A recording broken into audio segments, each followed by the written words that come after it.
सन 2002 से संचालित श्री हनुमंत छाया ज्वेलर्स असली सोना कुशल कारीगरी सोने चांदी के विक्रेता मेडिकल कॉलेज के आगे दिल्ली रोड सागर।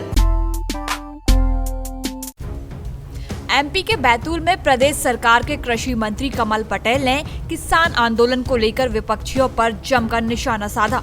उन्होंने कहा कि विरोधी संगठनों ने षड्यंत्र करके हमारे भोले भाले किसानों को उकसाने का काम किया है। वे अपनी राजनीतिक रोटियां सेंक रहे हैं। एक सरकारी कार्यक्रम में शामिल होने बैतूल पहुंचे कृषि मंत्री कमल पटेल ने यह भी कहा कि किसानों के नाम पर देश को हिंसा में झोंकना चाह रहे थे। गणतंत्र दिवस पर जो हिंसा हुई है उसको लेकर सख्त कार्रवाई होनी चाहिए। राजद्रोह का मामला भी दर्ज होना चाहिए। हिंसा करना, और जब हिंसा करेंगे पुलिस को मारेंगे तो पुलिस फिर लाठी चलाएगी, गोली भी चलाएगी और उसमें फिर किसान मरेंगे। फिर किसान के नाम पर राजनीति करना, अपनी राजनीतिक रोटियां सेकना, सरकार को, मोदी जी को बदनाम करना। लेकिन इनके इरादे पहले ही हम भांप चुके थे और इसलिए सरकार ने पुलिस को बिल्कुल सख्त आदेश दिया था कि कोई कुछ भी कहे तो भी हाथ जोड़ते रहो, इनके मंसूबे सफल नहीं होने देना है। और इसलिए देखा होगा आपने कि ट्रैक्टर चढ़ा रहे थे पुलिस वालों पे, कैसे भाग रहे थे जान बचा के, ऊपर से कूद के भागे, हाथ जोड़ रहे हैं, दिख रहे हैं फोटो, वो डंडा कर दिखा रहे हैं, फिर भी कितना सहन किया और हिंसा का तांडव मचाया उन्होंने, लेकिन उनको सफल नहीं होने दिया। और आज देश ने देखा, पूरे लोगों ने, 130 करोड़ लोगों ने, कि किसानों के नाम पर किस प्रकार देश को हिंसा के आग में झोंकना चाहते थे ये तथाकथित किसान नेता। और उनके पीछे जो है कांग्रेस, कम्युनिस्ट और सारे देश विरोधी लोग हैं। वही हैं जो राम मंदिर का विरोध करते थे, जो 370 का विरोध करते थे, जो सीए का विरोध करते थे। शाहीन बाग भी इन्हीं लोगों ने, यही लोग हैं वो जो किया था। टुकड़ा टुकड़ा गैंग है ये, और हमने पहले ही कहा था ये, लेकिन उस समय मीडिया बोले किसानों को ऐसा बोलती, हमने कहा हम पहले किसान हैं, किसानों को नहीं बोला। ये बेईमान लोगों के बारे में बोला, इनके इरादे खराब है, एक्सपोज हुए हैं। और इसलिए इनके ऊपर सख्त कार्रवाई होनी चाहिए, राजद्रोह के मुकदमे कायम होना चाहिए, दंगे भड़काने के देश को, और गणतंत्र दिवस के दिन। और इसलिए अब सरकार इनकी पहचान कर रही है और सख्त से सख्त कार्रवाई होगी और इनको सजा दिलाएंगे ताकि दूसरी बार कोई हिम्मत ना करे। कृषि मंत्री कमल पटेल ने कांग्रेस पर निशाना साधते हुए कहा कि 60 साल में कांग्रेस सरकार एक शौचालय भी नहीं बना पाई और उन्होंने मोदी सरकार द्वारा किए गए 5 साल के कामों की उपलब्धियां गिनवाई। अभी तक ये कानून अच्छे होते तो किसान घाटे की खेती क्यों करता, जो वर्तमान में थे? कर्ज में क्यों आता, आत्महत्या क्यों करता? मुट्ठी भर लोग अरबपति और खरबपति हो गए और 130 करोड़ लोग गरीब हैं। खेती करता किसान, मेहनत करता, खेत, उसका बीज, दवाई, खाद, लेकिन फसल जब बेचने जाता तो मंडी के अंदर उसको रेट नहीं मिलते। क्यों? क्योंकि खरीफ और रबी में एक साथ किसान की फसल आती है, उसके पास न वेयर हाउस है, न कोल्ड स्टोरेज है, न कोई फूड प्रोसेसिंग प्लांट है, तो मजबूरी की वो न उसके घर में रखने की जगह है, उसको खाद के, दवाई के, बीज के देना, इसलिए एक साथ टूट पड़ता है। अब मंडी के अंदर व्यापारी कम, माल हो गया ज़्यादा, क्योंकि 60 साल में कांग्रेस ने सिंचाई तो की नहीं थी, बाहर से माल बुलाते थे। लाल गेहूँ आए थे जिसके कारण वो गाजर घास हो गई, उसको आजकल कांग्रेस घास कहते हैं लोग, कहते नहीं कहते।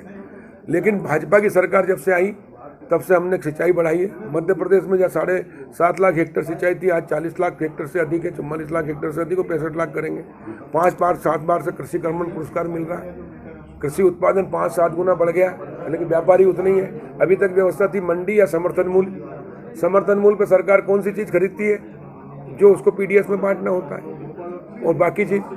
और इसलिए जब माल अधिक हो जाता है, पूर्ति ज़्यादा हो जाती है, खरीदार कम है, मांग कम है, तो भाव घटते हैं। और जैसे ही किसान के पास से माल जाता है मंडियों में, उसके बाद भाव रेट होते बढ़ते हैं, तो माल कौन कमाते हैं? उद्योगपति। सुनिए उदाहरण के लिए, आलू 5 रुपये, 10 रुपये, 20 रुपये किलो, और आलू की चिप्स 500 रुपये किलो। तो अब मोदी जी ने किसान को कहा कि अब आलू की चिप्स की फैक्ट्री किसान लगाएगा, और इसलिए 1 लाख करोड़ की व्यवस्था की है। 1 लाख करोड़ 3% ब्याज पर नाबार्ड से छूट दिलाएंगे। 40% की सब्सिडी उद्योग पर लगा देंगे, जो आज तक किसान को नहीं मिली, अब मिलेगी। 50% कोल्ड स्टोरेज पे सब्सिडी किसान को मिलेगी। 33% पे महिला और 25% पुरुष पे वेयर हाउस पे मिलेंगी। तो अब गांव-गांव आवश्यकता के अनुसार वहाँ वेयर हाउस होंगे किसानों के, कोल्ड स्टोरेज होंगे किसानों के, फूड प्रोसेसिंग प्लांट होंगे किसानों के, कृषि उपकरण की फैक्ट्रियाँ होंगी किसानों की, तो गांव में मजदूरों को रोजगार भी मिलेगा, नौकरी ढूंढने वाला नहीं रहेगा, नौकरी देने वाला बनेगा। अब खेती के साथ व्यापार, व्यवसाय, उद्योग भी लगाएगा। तब जब गांव आत्मनिर्भर होगा, बेरोजगारी दूर होगी और देश आत्मनिर्भर होगा। ये है मोदी जी की योजना, आत्मनिर्भर भारत की। और ये कानून, कॉन्ट्रैक्ट खेती पहले भी होती थी, लेकिन पहले कॉन्ट्रैक्ट खेती में व्यापारी बदल जाता था तो किसान उसका कुछ कर नहीं पाता था। लेकिन अब जो प्रावधान किए गए इस कॉन्ट्रैक्ट खेती में कि मैं व्यापारी हूँ, मान लो ये आप किसान हैं, दोनों ने एग्रीमेंट किया कि मेरा टमाटर, मेरा बीज बोइए आप, और खेती किसान ही करेगा, व्यापारी नहीं करेगा, न कंपनी करेगी। आप टमाटर लगाइए, मैं आपका 20 रुपये किलो खरीदूंगा। अब आपको लगता है कि 1 एकड़ में 200 कुंटल तो मिनिमम हो ही जाएगा, तो 4 लाख का होगा, 1.5-2 लाख खर्च भी आया तो 2 लाख बचत होगी। लेकिन अभी जो खेती कर रहे हैं उसमें रिस्क है, कभी कभी रोज 2 रुपये किलो भी नहीं बिकता है, टमाटर तुड़वाना महंगा पड़ता है, इसलिए वैसे ही फैल देता है, तो कर्ज में आता है, फिर वो आत्महत्या करता है। इसलिए घाटे की खेती होती है, लेकिन इसमें प्रॉफिट निश्चित है। अब मान लो मैंने एग्रीमेंट कर लिया और रेट हो गए 20 रुपये की जगह 5 रुपये, तो मैं उससे अलग नहीं हो सकता हूँ, मेरे मजबूरी खरीदना पड़ेगा। नहीं खरीदूंगा तो मैं कोर्ट, SDM कोर्ट में जाएंगे, 1 महीने के अंदर ऑर्डर करेगा, कलेक्टर के पास अपील कर सकता हूँ, 2 महीने के अंदर निर्णय होगा और मुझे खरीदना पड़ेगा, पैसा देना पड़ेगा, मेरी संपत्ति में से देना पड़ेगा। लेकिन किसान के लिए इस एक्ट में छूट दी गई है कॉन्ट्रैक्ट खेती में कि अगर रेट 20 रुपये से 25, 30, 40, 50 हो गए तो किसान अलग हो सकता है, वो बेच सकता है बाहर, लेकिन व्यापारी कम हो गए तो नहीं हो सकता। बताओ ये किसान के हित में कि व्यापारी के? लेकिन बैतूल में तो कॉन्ट्रैक्ट फार्मिंग में किसान ठगे गए। कब? अभी ठगे गए, बड़ा मामला है। कब बताओ, कब? करीब 400-500 किसानों के साथ हार्टिकल्चर ने मुनगा की खेती का अनुबंध कराया था एक इंदौर की कंपनी से। हाँ। कंपनी ने आधे लोगों को पौधे नहीं दिए, उनके पैसे जमा हो गए थे और कंपनी भाग गई। और किसानों ने मुख्यमंत्री से लेके, कलेक्टर से लेके, पुलिस से लेके सभी को आवेदन दिए, लेकिन आज तक एक भी कार्रवाई नहीं हुई। नहीं तो मेरे को जानकारी मिलाओ, मैं कराऊंगा कार्रवाई, उसके खिलाफ FIR कराऊंगा तत्काल, और उसकी संपत्ति कुर्क करेंगे और उससे किसानों को पेमेंट दिलाएंगे। इसमें हार्टिकल्चर भी बीच में था, अनुबंध में हार्टिकल्चर पे भी कार्रवाई होनी चाहिए। हाँ, नहीं जो भी होंगे उनके खिलाफ कार्रवाई कराएंगे हम। बहुत परेशान होगा किसान सब जगह, उनमें मतलब आपके योगेश पंडाग्रे जी नहीं, मेरे पास जानकारी नहीं आई। देखो मैं बताऊँ आपको, अरे खातेगांव के मामला आया था, हालांकि खातेगांव वाला मामला यह था कि वो पहले से 10 साल से किसानों को उधार देता था, रिश्तेदारी से सब आपस में, और उसके बाद में शुरू में विश्वास जमाया, फिर भग गया। मेरी जानकारी में आई, मैंने तत्काल FIR कराई, 24 घंटे के अंदर उसको गिरफ्तार करवाया, उसकी संपत्ति कुर्क करके उससे दिलाएंगे पैसे। इसी प्रकार अगर इसमें इस नए एक्ट के अंदर प्रावधान है कि व्यापारी के खिलाफ FIR होगी, और एक अपील इसलिए रखी कि 2 महीने के अंदर ही उस किसान को न्याय मिल जाए। नहीं तो क्या होता है, कोर्ट में चल जाएगा तो सिविल कोर्ट की अपील कर देगा, डिस्ट्रिक्ट कोर्ट की अपील हाई कोर्ट है, 1 पीढ़ी 2 पीढ़ी निकल जाएगी, निर्णय नहीं होगा। पूरा मालूम अब मैं निर्देश दूंगा ना, मेरे को बताओ, मेरे को जानकारी दो, मैं अभी तत्काल कार्रवाई करा दूंगा, देरी नहीं है। तो दूसरा, चना हम खरीद रहे पहले, ताकि किसान मंडी में बजाय यहाँ लाएगा तो वहाँ मांग बढ़ेगी तो रेट बढ़ेंगे। हमने सरसों का बताया ना, 13 कुंटल की जगह 20 किया। कमलनाथ जी ने सिर्फ छिंदवाड़ा में किया था 17 कुंटल से 15 से 19, और पूरे प्रदेश में 15 कर दिया था, हमने पूरे प्रदेश में किया 20, और उसका फायदा ये हुआ 1000 करोड़ का फायदा हुआ। और जो सरसों 2500 से 3500 बिक रही थी, वो 4500 से 5600 बिकी, रिकॉर्ड है, देख लो जाके कंबल ग्वालियर में, 1000 करोड़ का फायदा कराया किसानों को।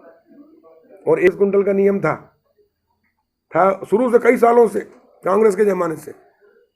हमने आके तत्काल होकर उसको अनलिमिटेड कराया। उसके कारण किसान को 3 चक्कर लगाने पड़ते थे, एक 60 कुंटल के लिए। वो मंडी के अंदर इलेक्ट्रॉनिक कांटे का पैसा दे देता, उसके बाद में भी व्यापारी हमारी और तलावटी काटता था 2 बार किसी से एक चीज़ का काटना 420 थी, वो धोखाधड़ी है, वो हमने रुकवाई, उससे 200 करोड़ बचाए। हमने इस बार कोरोना के समय घर से सौदा पर्ची के माध्यम से किसानों का माल बिकवाया, और 1,29,00,000 मीट्रिक टन गेहूं खरीदा। पहले 1 हेक्टेयर वाले किसान को बुलाया, फिर 2 हेक्टेयर वालों को बुलाया, फिर 3-4 बड़े वालों को आखिरी में। नहीं तो पहले बड़े रख देते थे, छोटे वालों को नंबर नहीं रखता, तो उन्हें पौने माह में बढ़िया वालों को बेचते थे। वो 83,000 करोड़ अभी तक हम 10 महीने में किसानों के खातों में डाल चुके हैं। और सम्मान निधि, किसान सम्मान निधि 1,03,000 करोड़ से ज़्यादा किसानों के खाते में आ चुकी है, और 6,000 भारत सरकार और 4,000 मध्य प्रदेश सरकार। बैतूल से महेश चंदेल, सागर टीवी न्यूज। सन 2002 से संचालित श्री हनुमंत छाया ज्वेलर्स, असली सोना, कुशल कारीगरी, हंसमुख स्वागत, सोने चांदी के आभूषणों के निर्माता, हार एवं चूड़ी, वेंदी, करधन, पायलों की हजारों वैरायटियां एवं चांदी की मूर्तियां और बर्तन, राशि रत्नों के विक्रेता एक बार हमारे शोरूम में अवश्य पधारें। हमारा पता है मेडिकल कॉलेज के आगे, तिली रोड, सागर, SCJ ब्रांच 2, सराफा बाजार, सागर।